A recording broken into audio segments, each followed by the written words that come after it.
এখনকার বিশেষ বিশেষ খবর। আরজিকর নিয়ে চাপানুতরের মধ্যে দক্ষিণ চব্বিশ পরগনার জয়নগরে চতুর্থ শ্রেণীর এক পড়ুয়ার দেহ উদ্ধারকে কেন্দ্র করে আজ এলাকার রণক্ষেত্রের রূপ নিয়েছে। শুরু হয়েছে রাজনৈতিক চর্চা। রাজ্যে আইন শৃঙ্খলা পরিস্থিতির অবনতির অভিযোগ তুলে বিজেপি ৩৫৫ ধারা প্রয়োগের দাবি জানিয়েছে। 10 দফা দাবি পূরণে ধর্মতলার ডোরিনা ক্রসিংয়ে জুনিয়র ডাক্তারদের অবস্থান চলেছে। রাজ্যে সবুজ বাজির উৎপাদন ও বিক্রিতে গতি আনতে বাজি ব্যবসায়ীদের জন্য গুদাম তৈরির জমি দেবে রাজ্য সরকার। রোজ ভ্যালি চিটফান্ডের প্রতারিত আমানতকারীদের টাকা ফেরানোর কাজ শুরু করেছে কমিশন। আইএসএল ফুটবলে যুব ভারতীদের Mohun Bagan super giant Mohammedan sporting এর মুখোমুখি হয়েছে। জামশেদপুর এফসির কাছে পরাজিত হয়েছে ইস্ট বেঙ্গল। আসছি বিস্তারিত সংবাদে। আরজিকর মেডিকেল কলেজ ও হাসপাতালে তরুণী চিকিৎসকের ধর্ষণ ও হত্যার ঘটনা নিয়ে যখন গোটা রাজ্য উত্তপ্ত, তখন দক্ষিণ চব্বিশ পরগনার জয়নগরের মহিষমারীতে নিখোঁজ চতুর্থ শ্রেণীর এক পড়ুয়ার দেহ উদ্ধারকে কেন্দ্র করে তীব্র হয়েছে উত্তেজনা। বাড়ির অদূরে একটি জলাজমি থেকে ওই নাবালিকার দেহ উদ্ধার হয়েছে। পুলিশি নিষ্ক্রিয়তার অভিযোগে আজ সকাল থেকে স্থানীয়রা বিক্ষোভ দেখাতে শুরু করেন। পুলিশ জনতা খণ্ডযুদ্ধে রণক্ষেত্রের চেহারা নেয় গোটা এলাকা। জয়নগর থানায় উত্তেজিত জনতা ভাঙচুর চালায়, অগ্নিসংযোগ করা হয়। পুলিশকে লক্ষ্য করে চলে ইট বৃষ্টি। পরিস্থিতি সামাল দিতে পুলিশ লাঠিচার্জ করে। জনতাকে ছত্রভঙ্গ করতে ফাটানো হয় কাঁদানি গ্যাসের সেলও। কুলতলি তৃণমূল কংগ্রেস বিধায়ক গণেশচন্দ্র মণ্ডল আজ এলাকায় গেলে গ্রামবাসীদের বিক্ষোভের মুখে পড়েন। তৃণমূল কংগ্রেস সাংসদ প্রতিমা মণ্ডল হাসপাতালে পৌঁছলে তাকে গো ব্যাক স্লোগান দেওয়া হয়। বিজেপির নেত্রী অগ্নিমিত্রা পালের সঙ্গে বচসাতেও জড়াতে দেখা যায় সাংসদকে। এই ঘটনায় ধৃত মুস্তাকিন সর্দার জেরায় খুনের কথা স্বীকার করেছে বলে পুলিশ সুপার পলাশচন্দ্র ঢালি জানিয়েছেন। 9টার সময় আমরা খবর পেয়েছি, তারপর আমরা তদন্ত করলাম, অ্যাকিউজটাকে আইডেন্টিফাই করার প্রসেসটা শুরু করলাম। আইডেন্টিফাই করলাম, ভোর 3টে নাগাদ আমরা অ্যাকিউজটাকে অ্যারেস্ট করলাম। অ্যাকিউজড কনফেস করলো। তারপরে কোথায় ওটাকে আমরা তারপরে বডিটাকে আমরা রিকভার করলাম 3:30 নাগাদ, এক্স্যাক্ট অ্যারাউন্ড 3:30 নাগাদ। করার পরে সব প্রসেস কিন্তু আমরা ইমিডিয়েটলি করেছি। আমাদের জেলা সংবাদদাতা জানাচ্ছেন, জলাভূমি থেকে নিখোঁজ ছাত্রীর দেহ উদ্ধারের পর ধর্ষণ ও খুনের অভিযোগ ঘিরে সকাল থেকে ধুন্ধুমার পরিস্থিতি দক্ষিণ চব্বিশ পরগনার জয়নগর ও কুলতলি। উত্তেজিত জনতা মহিষমারী ফাঁড়ি ভাঙচুর ও অগ্নিসংযোগের পর পুলিশকে ঘিরে দফায় দফায় বিক্ষোভে ফেটে পড়ে। পুলিশ ও জনতা খণ্ডযুদ্ধ চলে। পুলিশকে লক্ষ্য করে ইট পাটকেল ছোড়ে উত্তেজিত জনতা। বারুইপুরের পুলিশ সুপার পলাশ ঢালির নেতৃত্বে বিশাল পুলিশ বাহিনী পৌঁছয় ঘটনাস্থলে। পাল্টা পুলিশ ইট কাঁদানে গ্যাসের সেল ফাটিয়ে জনতাকে ছত্রভঙ্গ করে দেয়। মৃত ছাত্রীর দেহের ময়নাতদন্ত সঠিকভাবে করার দাবি জানিয়ে জয়নগর পদ্মেরহাট গ্রামীণ হাসপাতালে পৌঁছয় বিরোধী বিজেপি ও সিপিএম এর নেতা নেত্রীরা। দেহ সংরক্ষণের দাবি জানিয়ে হাসপাতালে অবস্থান বিক্ষোভ শুরু করেন বিজেপি নেত্রী অগ্নিমিত্রা পাল। সিপিএম এর যুবনেত্রী মীনাক্ষী মুখোপাধ্যায়, কান্তি গঙ্গোপাধ্যায়রাও ময়নাতদন্ত নিয়ে সরব হন। পরে বিশাল পুলিশ বাহিনী ছাত্রী দেহ নিয়ে চলে যায় কলকাতার কাটাপুকুর মর্গে। অন্যদিকে হাসপাতালে গিয়ে গো ব্যাক স্লোগান শুনে ফিরতে হয় জয়নগরের তৃণমূল সাংসদ প্রতিমা মণ্ডলকে। এর আগে গ্রামে গিয়ে জনরোষের মধ্যে পড়ে ফিরে যান কুলতলি তৃণমূল বিধায়ক গণেশ মণ্ডল। গৌতম মণ্ডল, আকাশবাণী সংবাদ, দক্ষিণ চব্বিশ পরগনা।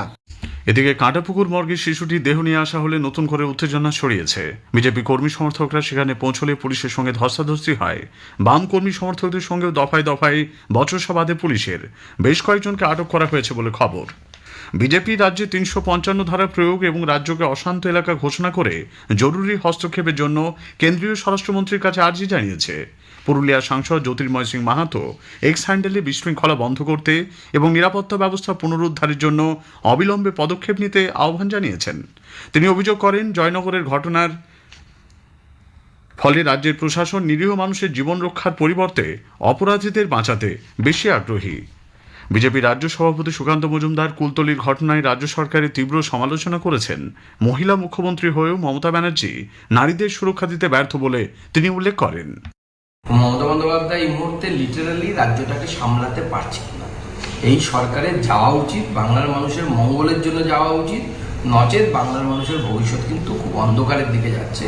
আমাদের ঘরের মেয়েদের যদি মান সম্মান ইজ্জত না থাকে, কোন দুর্গার পুজো করবো আমরা? কাকে নিয়ে উৎসবে মানবো? মুখ্যমন্ত্রীর কথা মতো বাড়ির মেয়েরা সুরক্ষিত থাকছে না, তুলে নিয়ে গিয়ে তাদেরকে ধর্ষণ করা হচ্ছে। আরজিকরের ঘটনা থেকেও রাজ্য সরকার শিক্ষা নেয়নি বলে উল্লেখ করে পুলিশ মন্ত্রীর পদত্যাগ দাবি করেছেন বিরোধী দলনেতা শুভেন্দু অধিকারী। আজ আলিপুরদুয়ারের কালচিনি ব্লকের ভাটপাড়া চা বাগানে এক অনুষ্ঠানে যোগ দিয়ে তিনি বলেন, রাজ্যে মহিলা ও শিশু কন্যারা সুরক্ষিত নয়। জুনিয়র ডাক্তারদের দাবিও যুক্তিসঙ্গত বলে তিনি মন্তব্য করেন। এদিকে কুলতলিতে চতুর্থ শ্রেণীর ছাত্রীকে খুনের প্রতিবাদে রাজ্যে আইন শৃঙ্খলার অবনতি হয়েছে দাবি তুলে বিজেপি কলকাতা সহ রাজ্যের বিভিন্ন জেলায় আজ বিক্ষোভ দেখায়। কলকাতার সেন্ট্রাল অ্যাভিনিউতে দুপুরে বিজেপি কর্মী সমর্থকরা রাস্তা অবরোধ করে বিক্ষোভ দেখান। আসানসোলের বার্নপুর রোডে দলের পক্ষ থেকে আজ মিছিল বের করা হয়। বীরভূমের সিউড়িতেও আজ পথ অবরোধ করেন বিজেপি কর্মীরা। ছিলেন রাজ্য সাধারণ সম্পাদক জগন্নাথ চট্টোপাধ্যায়। আগামীকাল কুলতলিতে থানা ঘেরাও কর্মসূচির ডাক দেওয়া হয়েছে। দলের ভারপ্রাপ্ত কেন্দ্রীয় নেতা অমিত মালভিয়া এক্স হ্যান্ডেলে এক বার্তায় বলেছেন, দেবী পক্ষের আরাধনা চলাকালীন পশ্চিমবঙ্গে দেবী শক্তির উপর লাগাতার আক্রমণ চলেছে। প্রদেশ কংগ্রেস সভাপতি শুভঙ্কর সরকারের নেতৃত্বে এক প্রতিনিধি দল আগামীকাল কুলতলি যাচ্ছেন বলে খবর। আরজিকর কাণ্ডের পর পুলিশকে আরও সজাগ থাকা উচিত ছিল বলে এদিন শুভঙ্করবাবু মন্তব্য করেন। দোষীদের দৃষ্টান্তমূলক শাস্তি এবং নির্যাতিতার পরিবারকে আর্থিক সাহায্য করারও দাবি জানান তিনি। অন্যদিকে তৃণমূল কংগ্রেস নেতা তথা মুখপাত্র কুণাল ঘোষ এই ঘটনাকে রহস্যজনক আখ্যা দিয়ে দোষীদের চরম শাস্তির দাবি জানিয়েছেন। দক্ষিণ চব্বিশ পরগনার কুলতলিতে চতুর্থ শ্রেণীর ছাত্রীর নৃশংস মৃত্যুর ঘটনায় পুলিশি অবহেলার অভিযোগ তুলে এসইউসিআই কমিউনিস্ট তীব্র নিন্দা করেছে। দলের তরফে আজ এক বিবৃতিতে এই ঘটনার নিন্দার পাশাপাশি বলা হয়েছে যে পুলিশ কর্মীরা সময়মতো কোনো ব্যবস্থা নেয়নি, তাদের বিরুদ্ধেও ব্যবস্থা নিতে হবে। 10 দফা দাবি পূরণে জুনিয়র ডাক্তারদের রাজ্য সরকারকে বেঁধে দেওয়া সময়সীমা প্রায় শেষের পথে। দাবি দাওয়া পূরণ না হলেও আমরণ অনশনে বসার হুঁশিয়ারি দিয়েছেন তারা। স্বাস্থ্য সচিবের অপসারণ, চিকিৎসকদের নিরাপত্তা সুনিশ্চিতকরণ সহ একাধিক দাবিতে গত রাত থেকে ধর্মতলা ডরিনা ক্রসিংয়ে জুনিয়র চিকিৎসকদের অবস্থান চলেছে। এদিকে পুজোর সময় আইন শৃঙ্খলার কথা মাথায় রেখে ধর্মতলা থেকে অবস্থান তুলে নেওয়ার জন্য জুনিয়র চিকিৎসকদের মেল পাঠিয়েছে লালবাজার। পুরুলিয়ার কোটশিলা ব্লক প্রাথমিক স্বাস্থ্যকেন্দ্রে কর্তব্যরত চিকিৎসককে হেনস্থার অভিযোগ উঠেছে রোগীর আত্মীয়দের বিরুদ্ধে। একটি শিশুর চিকিৎসায় গাফিলতি ছিল বলে দাবি করে আজ ভোরে বেশ কয়েকজন ব্যক্তি কর্তব্যরত চিকিৎসক কালী সেন মুর্মুর ওপর চড়াও হয়, যদিও সেখানে ওরকম কোনো শিশু ভর্তি ছিল না বলে চিকিৎসকদের সংগঠন সার্ভিস ডক্টরস ফোরামের দাবি। পুলিশ ঘটনার তদন্ত শুরু করেছে। স্থানীয় সংবাদ শুনছেন আকাশবাণী কলকাতা কেন্দ্র থেকে। রাজ্যে সবুজ বাজির উৎপাদন ও বিক্রিতে গতি আনতে রাজ্য সরকার জেলায় জেলায় বাজি ক্লাস্টারের পাশাপাশি বাজি ব্যবসায়ীদের জন্য গুদাম তৈরির জমি দেওয়ার সিদ্ধান্ত নিয়েছে। নবান্নে আজ মুখ্য সচিব মনোজ পন্থের নেতৃত্বে এক উচ্চ পর্যায়ের বৈঠকে সিদ্ধান্ত হয়েছে। এদিনের বৈঠকে বাজি ব্যবসায়ী সংগঠনের তরফে সরকারের কাছে বাজির গুদাম তৈরির জন্য জমি চাওয়া হয়, তার পরিপ্রেক্ষিতেই এই সিদ্ধান্ত নেওয়া হয়েছে বলে জানা গেছে।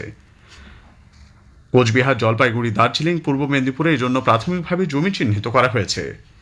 এদিকে রাজ্য সরকারের উদ্যোগে প্রশিক্ষণ নেওয়ার পর national environmental engineering research institute NEERI রাজ্যের 232 জন বাজি উৎপাদককে পরিবেশ বান্ধব সবুজ বাজি তৈরির ছাড়পত্র দিয়েছে। রোজভ্যালি চিটফান্ডের প্রতারিত আমানতকারীদের টাকা ফেরানোর কাজ শুরু হয়েছে।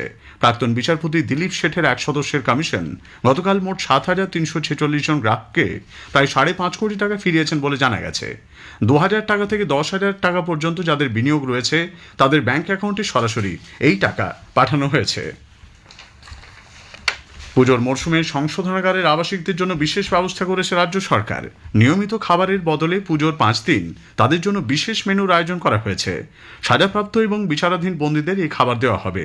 কারামন্ত্রী চন্দ্রনাথ সিনহা জানিয়েছেন, প্রতি বছরই পুজোর সময় সংশোধনাগারের আবাসিকদের বিশেষ খাবার দেওয়া হয়, এবারও সেই ব্যবস্থা থাকছে। নিম্নচাপ ও ঘূর্ণাবর্তের প্রভাবে রাজ্যের বিভিন্ন জেলায় হালকা থেকে মাঝারি বর্ষণ চলেছে। আবহাওয়া দপ্তরের পূর্বাঞ্চলীয় প্রধান সোমনাথ দত্ত জানিয়েছেন, একটা নিম্নচাপ এরিয়াও আপনার ফর্ম হয়েছে উত্তর বঙ্গোপসাগর এবং তার সংলগ্ন বাংলাদেশের উপকূলবর্তী এরিয়াতে এবং পশ্চিমবঙ্গের উপকূলবর্তী এরিয়াতে।